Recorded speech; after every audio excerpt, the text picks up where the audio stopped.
प्रधानमंत्री कौशल योजना के अंदर कितना बड़ा स्कैम हुआ मैं बताना चाहता हूं कि 99% लोगों का एक सेम उनके पास उनका फ़ोन नंबर था। और इसी प्रकार से अगर आप देखेंगे कि पूरे तरीके से इसमें भारी CAG ने इसमें भ्रष्टाचार पाया है। मैं आपसे अनुरोध करना चाहता हूं कि आज इस देश में जो हालात हैं उन हालात में हमें इस पर विचार करना चाहिए कि राष्ट्रीय सुरक्षा के मामले में हम लोग कहाँ पहुँच गए।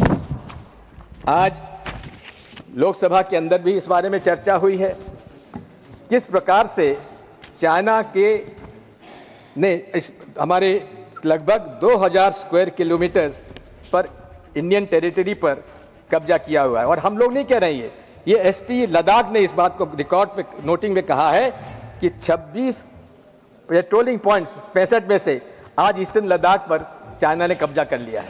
अगर इस बात का उल्लेख माननीय राहुल गांधी जी ने लीडर ऑफ अपोजिशन ने वहाँ किया है तो इसका उत्तर माननीय प्रधानमंत्री जी को इसमें देना आवश्यक है। जनरल मेजर मनोज मुकुंद नरवाने ने जो कुछ भी इस बात को कहा है उसके बारे में उनको उत्तर यहाँ पे देना चाहिए। मैं ये भी आपसे अनुरोध करना चाहता हूँ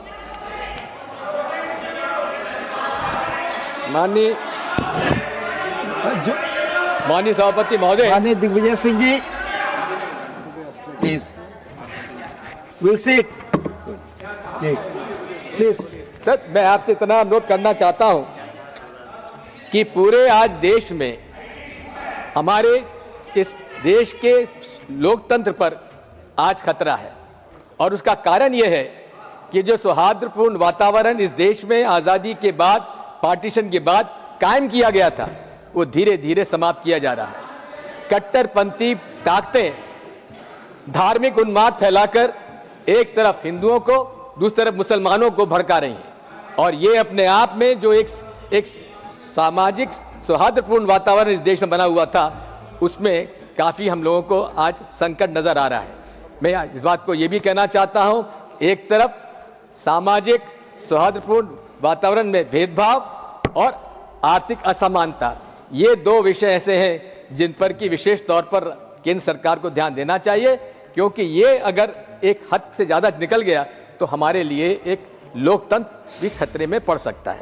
मैं आज इस अवसर पर यह भी आपसे कहना चाहता हूं कि जहां एक तरफ कॉरपोरेट्स के साथ एक टैक्स एग्जेम्पशंस हो रहे हैं, उसी तरह से गरीबों के साथ, मजदूरों के साथ आज हालत यह है कि आज उनके ग्रामीण क्षेत्र में कृषि मजदूरों की मजदूरी पिछले 10 साल में बढ़ नहीं पाई है। नरेगा के अंदर एक रास्ता था जिसके माध्यम से उन्हें मजदूरी मिल जाती थी, उसे भी जो कानून में परिवर्तन कर दिया गया उसको अलग कर दिया गया। आज हालात ये हैं कि आप देखेंगे कि पूरे तरीके से आज देश में एक अव्यवस्था की स्थिति चली हुई है। कृषि के सेक्टर में भी अब आप देखेंगे कि वादा किया था दुगनी आय हो जाएगी, नहीं हुई। किसानों का उपज का भाव नहीं बढ़ा। जैविक खेती पर महत्व देने की कोई का उल्लेख नहीं किया। जैविक खेती के अंदर एपिडा में भारी भ्रष्टाचार है, उसके बारे में स्वयं माननीय मंत्री ने इसको जी ने स्वीकार किया है, उसके बाद भी अभी तक कोई कार्रवाई नहीं हुई है। किसानों के साथ वादा किया गया था MSP की गारंटी का, वो प्रावधान भी अभी तक नहीं किया गया। कौन सा वादा है माननीय नरेंद्र मोदी जी ने जितने वादे किए थे, कौन सा वादा उन्होंने पूरा किया है, उसका उल्लेख माननीय सदन के नेताजी को और प्रधानमंत्री जी को करना चाहिए।